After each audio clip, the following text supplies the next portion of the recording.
Fashion has fewer rules than people think. Sure, there are guidelines, but once you know the rules, they can be broken. Today, however, we're talking about 5 basic rules that are set in stone. You can't break them, you shouldn't break them. If you do break them, you look like a goober. No one, no matter how good looking he is, can get around the basic faux pas. There are many more bad ideas than these. Of course, we're just laying out a few of the absolutes that will always be an error no matter what. 1. Wearing suspenders and a belt. Suspenders hold your trousers up. So do belts. Therefore, you don't need both. More importantly, you don't want to wear both. Not only is it an obvious fashion error, it creates 3 sides of a square around the middle of your body. Your overall image has become a rectangle. Rectangles are not a shape we like to see people in, no matter what Lego would like you to believe.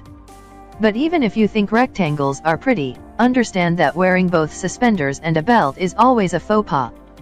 People will notice, and they will think less of you. 2. Wearing wrong socks with wrong trousers. This may be the most common error made by well-meaning but clueless men. The temptation to match your socks to your shoes is an obvious one, but it's the wrong idea. Socks are mostly an undergarment and aren't generally supposed to be visible.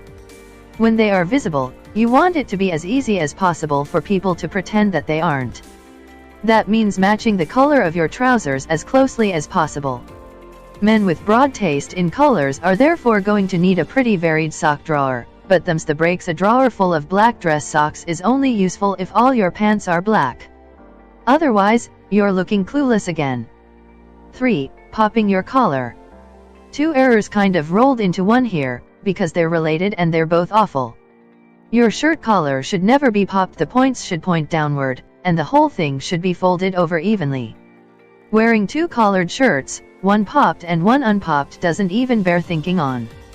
One collared shirt at a time, properly folded over. The second thing to watch for is overlap with lapels. If you wear a jacket, the points of the collar should never protrude beyond the edge of the jacket lapel. If you have little points of shirt collar poking beyond the edge of your jacket, you need a smaller collar or a wider V on the front of the jacket. 4. Buttoning your suit incorrectly. Buttons are an easy place to make an error because the rules are different for different garments. Know the basics for all your options. Jackets are never fully buttoned unless they are double-breasted jackets. 2-button jackets usually button at the top button, and 3-button jackets button in the middle. You may occasionally see flamboyant dressers experimenting with buttoning the lowest button and folding the jacket into a super long lapel, and if you do, you'll notice that they look bizarre. Don't do that. Button your jacket where it's supposed to be. Vests traditionally leave the lowest button undone. The origins of the tradition are a little silly. King Edward VII of England started leaving his open for comfort, and the aristocracy obediently followed the new fashion, but it's been around long enough that not doing it makes you look ignorant. If you're a sharp enough dresser to wear a waistcoat confidently, you really ought to know enough to leave the lowest button undone. Shirts button at all points.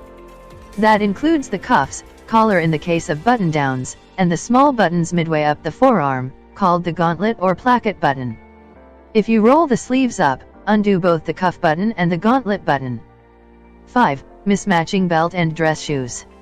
If you're dressing nicely, your shoes match your belt.